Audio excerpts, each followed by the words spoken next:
ဒီနေ့ sharing လုပ်ပေးခြင်းတဲ့အကြောင်းအရာတွေကတော့သားဥအိမ်ရေအိတ်တဲခြင်းလို့ခေါ်လေးရှိတဲ့ Polycystic Ovarian Syndrome PCOS အကြောင်းဖြစ်ပါတယ်။ PCOS ဆိုတာကဟော်မုန်းမညီမျှတဲ့အတွက်ကြောင့်မို့လို့ဖြစ်လာတဲ့ယောဂတစ်ခုပါ။ဒီယောဂက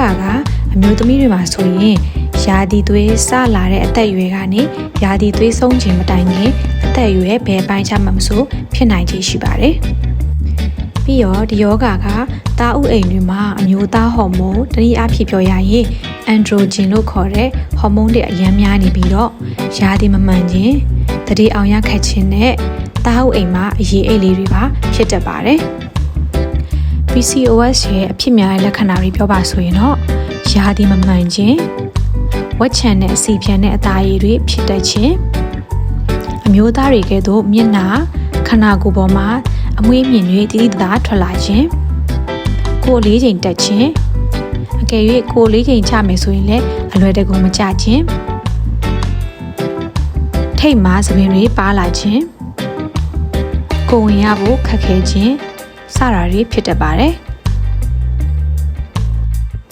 ဒါအပြင် PCOS ကိုမကုသဘဲနဲ့ပေါ့စနေလိုက်မယ်ဆိုရင်နောက်ဆက်တွဲဘာတွေဖြစ်လာနိုင်မလဲဆိုတော့စီးကျိုသွေးတိုး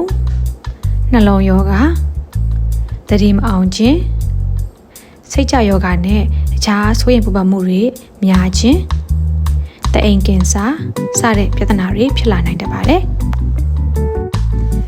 PCOS ကိုဘယ်လိုမျိုးကုသလို့ရပါသလဲဒီယောဂကိုတော့အရှင်းပြအောင်ကုသလို့ရမယ့်နည်းလမ်းဆိုပြီးတော့အတိအကျရလို့မရှိပါဘူးဒါပေမဲ့သူ့ကြောင့်ဖြစ်တတ်တဲ့ယောဂလက္ခဏာတွေတက်တာသွားအောင်ရော့ပါသွားအောင်ပြုလုပ်ရတဲ့နည်းလမ်းတွေအများကြီးရှိပါတယ်နံပါတ်1ချက်အနေနဲ့ကတော့ကိုယ့်ရဲ့ lifestyle ကိုပြောင်းလဲပြရပါမယ်အဝါလိုနေတဲ့သူတွေအတွက်ကတော့အဓိကကကိုယ်အလေးချိန်လျှော့ချဖို့အရင်အရေးကြီးပါတယ်ဘာလို့လဲဆိုရင် fat လို့ခေါ်တဲ့ခန္ဓာကိုယ်မှာရှိတဲ့အဆီဓာတ်ကဟော်မုန်းထုတ်လုပ်တဲ့နေရာမှာတစ်စိတ်တစ်ပန်းပါဝင်တဲ့အတွက်ကြောင့်မို့လို့ဒီအဆီတွေကိုလျှော့ချတာအကိုလေးချိန်လျော့ချအောင်လုပ်တာတွေကခန္ဓာကိုယ်ရဲ့ဟော်မုန်း level ကို balance ဖြစ်အောင်အကူအညီပေးပါတယ် lifestyle ဘယ်လိုချိန်မလဲဆိုရင်တော့အဓိကအဖြစ်ကိုယ့်ရဲ့နေ့စဉ်စားသောက်တဲ့ပုံစံကိုပြောင်းလဲပြမှာဖြစ်ပါတယ်ဟင်းသီးဟျွက်အသီးအနှံစတာတွေကိုပို့ပြီးတော့စားပေးပြတာမျိုးပြုလုပ်ပေးရပါမယ်။ပြီးတော့ဒီနေ့ကိုနိုင်ဝက်ခန့်အနည်းဆုံးလေ့ကျင့်ခန်းပုံမှန်ပြုလုပ်ပေးရပါမယ်။ဘာတွေကိုရှောင်သင့်တယ်လဲဆိုတော့အဓိကအဖြစ်အစီအစိတ်များတဲ့အစားအသောက်တွေ process food တွေကိုရှောင်နိုင်ရင်တော့အကောင်းဆုံးပါ။နောက် secret တောက်ခြင်းကိုတတ်နိုင်သမျှလျှော့ပေးသင့်ပါတယ်။ပုံမှန်ရာသီသွေးမဆင်းတဲ့အမျိုးသမီးတွေအတွက်ကတော့ဒီ contraceptive pill တွေကပုံမှန်ရာသီသွေးပြန်ဆင်းလာအောင်ကူညီပေးနိုင်ပါတယ်။ခန္ဓာကိုယ်ပေါ်မှာအမွှေးမြင်တွေအလွန်ကျွံပေါက်တဲ့သူတွေဆိုရင်တော့အမွှေးမြင်တွေကို cream သုံးပြီးရိပ်ပေးတာမျိုးနောက်ပရိဒါနဲ့ရိပ်တာမျိုး waxing လုပ်တာမျိုးပြီးရင်လေစာပစ်တာမျိုးတွေပြုလုပ်ပြီးလို့ရပါတယ်။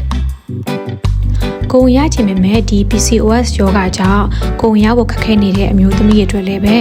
တာဖမရဲ့ဆရာဝန်နဲ့တည်တည်ချာလေးတိုင်ပင်ဆွေးနွေးပြီးတော့ဘလို့ဆေးတောက်တုံရမလဲပြီးတော့ဘလို့ဟော်မုန်းထိုးဆေးတွေထိုးရမလဲဆိုတာကိုတည်တည်ချာလေးဆွေးနွေးတင်ပါတယ်နောက်ဆုံးအနေနဲ့ဆိုရင်တော့ဒီ PCOS ကြောင့်ဖြစ်တတ်တဲ့ခန္ဓာကိုယ်ရဲ့သွေးတွင်းတကြားတက်မညီမျှမှုအခြေအနေကို metformin အသုံးပြုပြီးတော့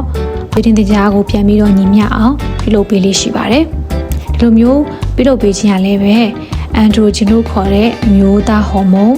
သူ့ရဲ့ထုတ်လုပ်မှုကိုလျော့ပါစေပြီးတော့တနည်းအားဖြင့်ပြောရင်ကိုယ့်ရဲ့ခန္ဓာကိုယ်ဟော်မုန်း level ကိုပြန်ပြီးတော့ balance ပြောင်းလုပ်တယ်။အဲဒီကနေတစ်ဆင့်မှဒီ PCOS ရဲ့ယောဂလက္ခဏာတွေကိုသက်သာရောပါအောင်ကူညီပေးပါတယ်။အကယ်၍ရှေ့ရပြောခဲ့တဲ့ယောဂလက္ခဏာတွေကြုံတွေ့ရပြီဆိုရင်တော့နေစရာဆရာဝန်နဲ့ဆွေးနွေးတိုင်ပင်သင့်ပါတယ်။ဒါမှလည်းလိုအပ်တဲ့ပြုစုကုသမှုတွေကိုအချိန်မီရရှိနိုင်မှာဖြစ်ပါတယ်။အမျိုးသမီးတိုင်းရဲ့ကျန်းမာရေးရအလှပရေးရတွေကိုအမြဲတမ်းတင်ဆက်ပေးနေမှာမို့ဒီ page လေးကို like and follow လုပ်ခဲ့ပြီနော်